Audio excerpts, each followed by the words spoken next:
committee, all persons having anything to do before the Honorable, the Justices of the Appeals Court, now sitting at Boston within and for the Commonwealth. Draw near, give your attendance, and you shall be heard. God save the Commonwealth of Massachusetts. This court is open. Please be seated. Good morning. It's Thursday, November 21st, 2024, and we have one case sitting here at the Appeals Court. I am your panel chief, Vicki Henry, and my pronouns are she, her, or judge. And I am delighted to be joined on my right by Justice Sachs and on my left by Justice Singh. 15 minutes per side. This case has impounded material, so I find it very helpful to just refer to mother, father, child, and I understand that the appellees will be splitting their time 10 minutes and 5 minutes. Great. So please proceed, counsel. Thank you, Your Honors. I am Attorney Diana Spanos, and I'm representing the appellant mother. Mother at trial was not contesting her current fitness, but she does believe that there was a rush to judgment in this case by both the department and the court. She recognized that she has a prior history. In fact, the trial had ended just 2 months before the birth of this child. And at that time, at the trial in this case, the court relied on the findings from that prior trial, which was on appeal at the time. And although the findings themselves went into evidence, the underlying documents supporting those findings did not. So on review, I don't know how this court sorts through that, but the judge was relying on his findings as facts in this case. Yeah, so I wanted to unpack that a little, though, because my understanding is the only relief you're requesting in this court is the visitation. Well, Are you saying that we should vacate the unfitness finding?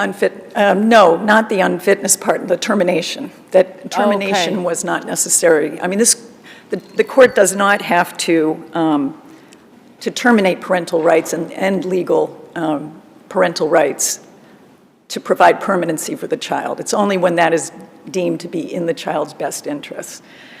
But did mother object to the prior findings being admitted? It's really, to me, it's not clear in the record how that happened. So I don't have a response to that. It's not clear how the findings became part How of the they record? were entered into evidence. I don't know that that came from the department. I know that there were some motions in limine that were entered, but it's not clear specifically. So what's your best case on that whatever happened with the prior findings was not proper? That the court, there is case law that says when a case is on appeal in particular, that those findings that the court should refrain from relying on those. It's a little muddy, basically. Right. I mean, it does seem, well, all I can say is the trial judges, or many of them, seem to want to do it. And well, and I can certainly understand why, but the problem that I have is none of the underlying supporting documents from those cases went in.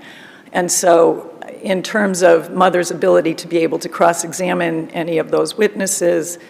Right, but the department or somebody's going to get up on the other side in a minute and they're going to say that the mother had the same compelling incentive to litigate. So what's your response to that? Sorry. They're going to say that the mother had the same compelling incentive to litigate and her history? Yes. So what's your response to that? Your mother acknowledges that she had that history, but she believes that in this particular case that the department had ended that trial and they kept mother's case open, although she had no custody of children. I mean, she was pregnant at the time. I find that a little unusual. In my practice, I don't see that happening. But they did, and then sure enough, on day 2, the child was removed. Even though at the time mother was in a program and doing very, very well. And so a Rashida motion was filed and the trial judge said, oh no, you need to develop some sort of a transition plan with mother. And that was going along fairly well until mother she was hospitalized essentially for 5 weeks and due to postpartum depression, and she had relapsed in terms of that time span. But there still was, in her argument, there was a rush to judgment. Right, so the department argued in its brief that that argument, rush to judgment, was conclusory and unsupported by the evidence. So could you elaborate then on why you're arguing? Well, because mother did do a lot of services. I mean, yes, she had issues and she did relapse, but she did. She participated in Moms Do Care, the Stronger Moms program. She signed releases throughout the case for the department. She had letters from her Habit OPCO, her methadone maintenance program. The judge found that mother missed a lot of appointments with DCF, but she really made more than she missed. And many of the problems were due to transportation, because at one point she was in Lowell for a program, and the other program was the Genesis program was in Newton, I believe. And they wanted her to have visits in Plymouth, and so it was hard for her to get there. If we were to disregard all of the evidence that you say the judge should not have relied upon, would that render any findings of fact clearly erroneous?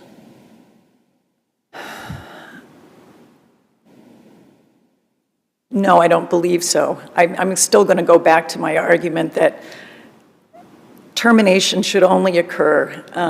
Parental unfitness on itself is not a basis to terminate rights. There should be a finding that it will serve the child's best interests. Well, are there any findings relating to that issue of the child's best interests? Well, when mother were based on the evidence that you say should not have been admitted? Well, mother, when she was visiting with the child, and even the social worker testified, was very nurturing. She came, she was prepared. She actively engaged with the child. She was appropriate. She was sober. In fact, when mother did get herself in trouble and was incarcerated, the department offered her a visit, and she said no. She didn't want to have the child exposed to that. So she was respectful of that.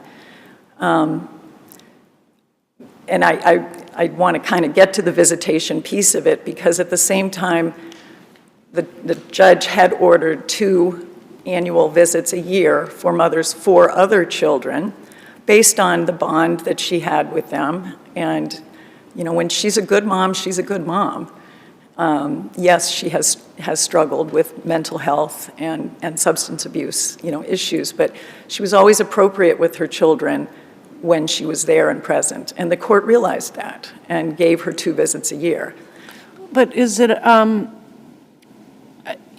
basically the department is arguing that it's only speculation that the child may become confused when she learns that her half-brother has visitation and she does not. So what do you say to that? Well, I think it's more than mere speculation. I think we know that children grow up and want to know who their parents are. We know that.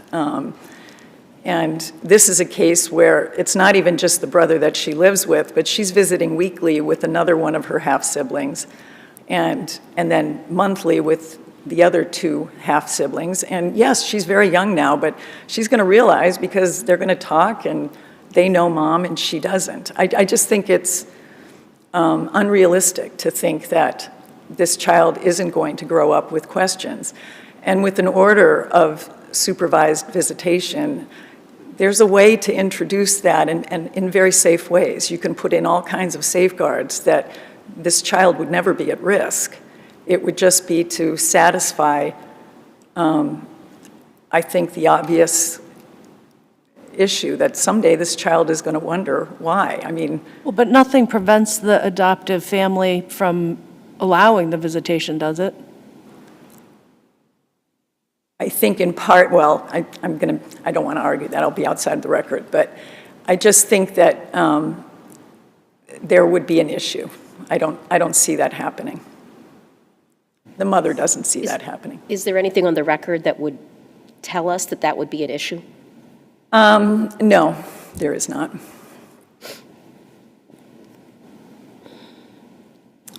And if the panel, On the 51A issue, the department argues that mother waived her argument because she made no objection at the trial to the entry of the 51B investigation that contained them. What do you say to that? again, that wasn't clear because I know that there were motions in limine filed, but they don't appear to be marked on the exhibits. But When you say they don't appear to be marked on the... any objections do not appear marked on the exhibits. But it is well known that the 51As are admissible only to set the stage. And that kind of goes back to my argument. Did the judge use them to do anything other than set the stage? Yeah, I believe, yes. There's 25 findings where the judge refers to them as facts, that's what happened. But in the ones that I saw, the judge identified the source of these facts as the 51A. Yes. So in other words, the finding would say something like, according to the 51A, this, that, and the other happened. And those 51As, not to interrupt, but those 51As were not offered into evidence, just the 151B that cites them, like references them. Okay, so, but are... Establish history. But when the judge attributes the information that he is reciting to the 51A, does that mean that he's doing anything more than setting the stage? I view it as he's issuing it as a finding of fact, that it's in his finding of facts. That's my understanding of it.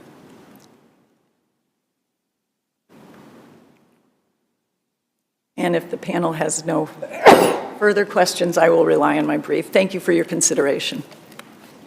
You good? Thank you very much. Sorry about that. Excuse me. All right, then we will hear from the department for 10 minutes. Members of the panel, may it please the court. I'm Kristen Braithwaite, Assistant General Counsel for the Department of Children and Families, and I'm here today asking you to affirm the decree issued by the lower court. Since the child came into the department's care, mother has cycled through brief periods of sobriety followed by relapse. She's remained in a relationship plagued by physical, emotional, and sexual abuse. She's made no demonstrable improvement in her mental health, and she has been unavailable to the child for much of this case due to incarceration and hospitalization. The evidence of her ongoing unfitness was abundant, and it was in the best interest of the child that her parental rights be terminated. And where mother only met with the child 9 times during the entirety of the care and protection petition, the court properly found that it was not in the best interest of the child to enter an order of post-termination or post-adoption visitation. So let's start, though, with that, where, I mean, at some point she's going to learn that all the other siblings have visitation with the mother. And there does seem to be an inclination for people to want to know who their parent is. There could be. It's entirely possible that there could be, but that is even whether we have evidence. Well, I mean, does the department have some scientific evaluation of this? Because this isn't an unknown, right? It's not an unknown, but I would point the panel to Vito and Rico, which are very clear that any order for post-adoption or post-termination visitation must be made with regards to the circumstances at that time. And it was known that at that time, the circumstances did not warrant a visitation order. Is that, at that time, though, is that the court imposing that, or is that a statutory requirement? Well, I would say it's a case law requirement. So I would look to Vito specifically. Judges aren't always the most socially, emotionally intelligent folks. Well, that's, in large part why we leave these decisions to the adoptive parent moving forward. I mean, one of the issues here, and I think is throughout the case law, and I'd point to Alona, I'd also point to Vito, is that these decisions have been deemed best handled by the parent. When this child, if this child is adopted by the same pre-adoptive placement with whom she's resided since she was discharged from the hospital at birth, that parent who that foster parent at the time put testimony on the record before the judge about her current availability to provide sibling visits. She was invested in this child's well-being. And the cases have been clear that while, in fact, you're exactly right, Your Honor, the cases have been clear that courts aren't the best place to determine always what's in the best interest of a child, and they're certainly not the place to determine what's going to be in the best interest of that child years down the road. In the event... But I'll just be transparent here. I mean, I worked for a number of years with LGBTQ youth, and I would say the movement, just, you know, these kids would be rejected by their families, but they all went back at some point. And so the movement literally changed its behavior and tried to support them in doing, they all went back, right? And at some point for some amount of contact. So I'm guessing there is some science out there, and so it's sort of troubling that we don't seem to be using the science. I think that what we do is remain focused on the best interest. I think if there were evidence put in to the record that this child specifically might have thought that it would be different. This child does have a relationship with her siblings. This child will have access to her mother if she wants it. But to force... But if the child is in fact adopted, will she continue to have a lawyer who at some point would express this, or would it just be, it's going to be just the adoptive parent, right? The adoptive parent can go back and petition on her behalf, yes. So on the prior findings issue, the case law is not crystal clear necessarily, but it does seem to be just a unforced error for the judge to rely on prior findings. It's just perilous, right? Whereas they could just have the trial. Well, so I would argue that we do have binding precedent in the adoption of Darla case, which holds that recent findings from a prior care and protection decision are admissible in later care and protection or termination proceedings when the test is met, that the findings be recent, relevant, and material, and that the parents had a compelling interest. Does it matter if the child is different? It does not. It specifically does not matter. That Darla applies when you have a future case about a different child. And the test for the admissibility is met, and the Darla court found that it serves little purpose to require the trial judge who presided over the first trial to hear from the same witnesses testifying to the same facts that were recently established. But on the point of Exhibit 17, I would like to say, first of all, it is clear from the transcript that Mother did not object to the entry of this exhibit. Would you point, it may be in your brief and that's fine, but you say the transcript shows that she didn't object. Is there a particular site you want to reference us to? If we want to give me a minute, I think it is in my brief. I don't have it right. T6, that's what you cite in your brief. What's that? Transcript at 6. At 6, okay. And it would have been at the beginning with the initiation. Thank you very much, Your Honor. That's fine. So she didn't object, and I think that's particularly relevant in a case like this. I would point to adoption of Kimberly, not just because it stands for a rule, but because in this case, in the event that Mother had objected to Exhibit 17, even if that objection had been overruled, the department would have been on notice that Mother is going to challenge that. The department then would have had the opportunity to enter all the 51As, 51Bs, court reports, whatever evidence went into the first trial. And I recognize that we, as we stand here today, perhaps wish that that had happened, but it didn't, and there is binding precedent that supports Exhibit 17. I just come back to Darla for a minute. Sure. Darla relied on adoption of Frederick and adoption of Paula, both SJC cases that involved admission of findings from prior proceedings involving the same child. So I know that you've cited a number of unpublished decisions of this court that applied Darla in the context of prior findings about different children of the same parent. But is there any published effort to reconcile Darla with Zita? And we know Zita is pretty clear about different children present different considerations. I haven't seen a case that distinguishes it, but what I would say myself to distinguish it is that there's a pretty significant difference, which is in Zita, the exhibit was not entered. The findings were not entered as an exhibit. The judge in Zita took judicial notice of the prior findings, and that was found to be improper. It was specifically the admission of this as an exhibit that distinguished this case and Darla from Zito, where the judge simply had tried a previous case and used the information from that case to impact his later ruling. This was different. It was put into evidence over objection, without any objection. There was one objection made. Counsel for father objected insofar as he didn't want statements made by mother against father in those findings to be taken for the truth. So there was an opportunity to object, to have reviewed them. Mother chose not to do so.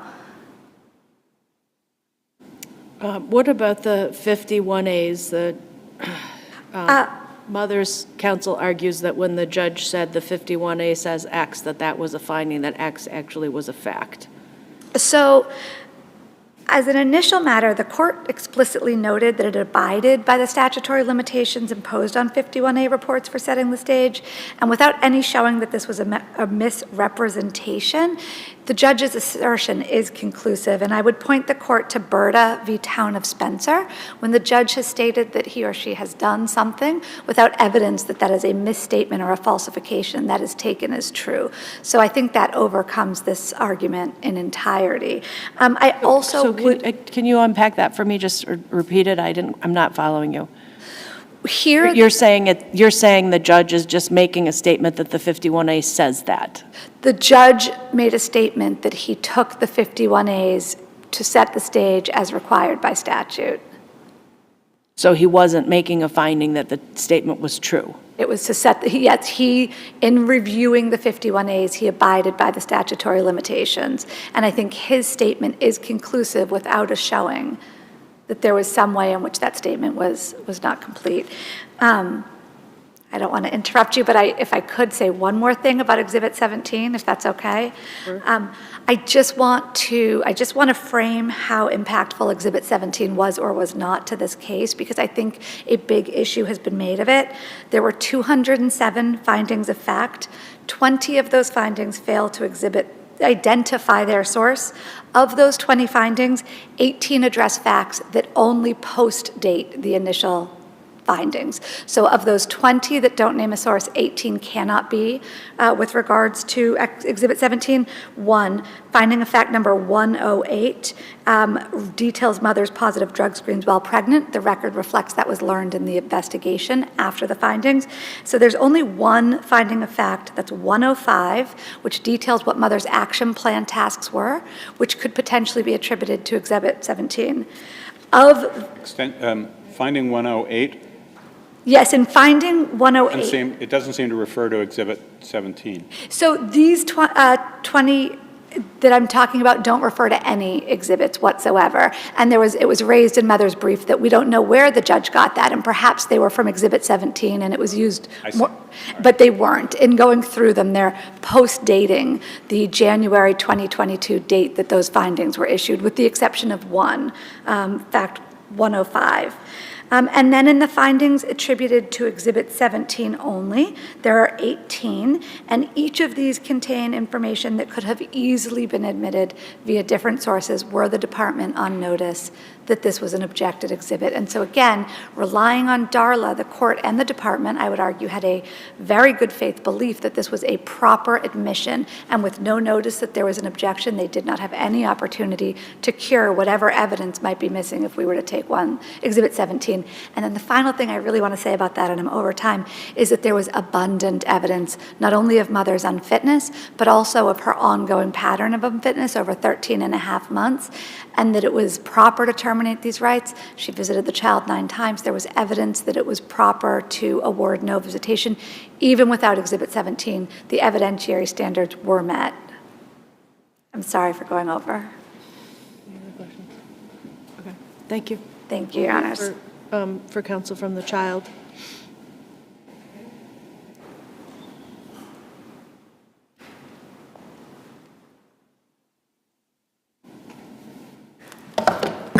Good morning, Your Honors. Michelle Mosherit. I am here representing the appellate child.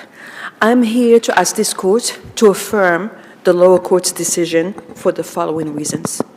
Number one, the findings of fact were very detailed and specific. Number two, the judge in this case did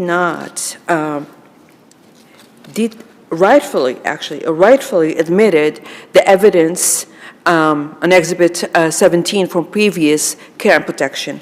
And number 3, the court's order of no post-termination adoption is in the best interest of the child. My client, when she entered the department's custody, she was 1 day old.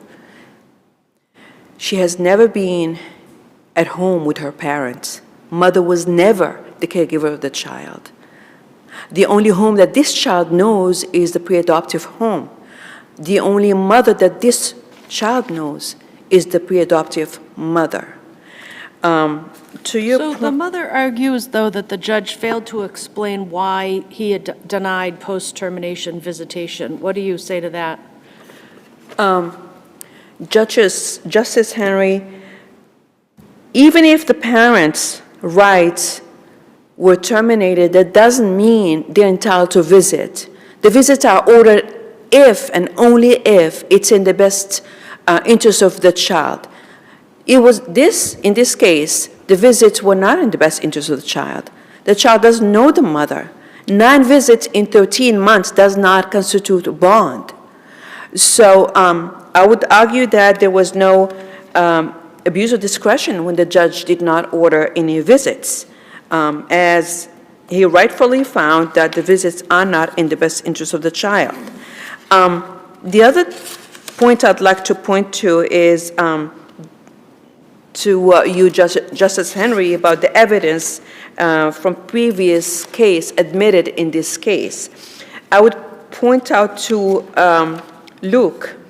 Luke is very, very clear, and Luke tells us that evidence from previous, the history of the department, whenever there is a history with the department, judge recognizes any steps that the parent has since taken to improve his or her parenting abilities. The judge may rely upon parents' past conduct with regard to older children to support finding of current unfitness. I would argue that even if we take Exhibit 17 out of the body of the evidence, was there enough evidence to terminate the mother's parental rights? I would argue it's yes. The judge relied on so many factors. That exhibit was only one factor. There were 9 other factors that he relied on. There seems to be relapse, substance abuse, domestic violence, mental illness, seems to be a theme that ran throughout this case. Mother almost got reunified with the child, then she relapsed. Subsequently, she was incarcerated, and the same cycle continued. Subsequently, she got assaulted by the father, and the same cycle continued. This mother couldn't save herself and keep herself safe. How can she keep this child safe? I understand that the mother had, unfortunately, very tragic history. But this is about the best interest of the child. And the best interest of the child is not to order any visitation. And I would argue that the judge rightfully came to the right conclusion, and that's to terminate mother's rights, since there's no bond, there's no contact. 9 visits a year is not sufficient. I had one question. Did the mother in the trial court ask that, although she didn't contest on fitness, that her rights not be terminated? I'm looking at the mother's closing argument in the transcript, and I'm seeing discussion of visitation, but I'm not seeing a request that the termination decision not be made at that time. My reading from of the record, Justice Sachs, is that there was no request not to terminate. There was more request for contact and visitation rather than not terminating. Even in her brief, she didn't contest unfitness. She didn't contest the fact that she complied with the department and there's a bond. She didn't contest any of that. She only contested visits.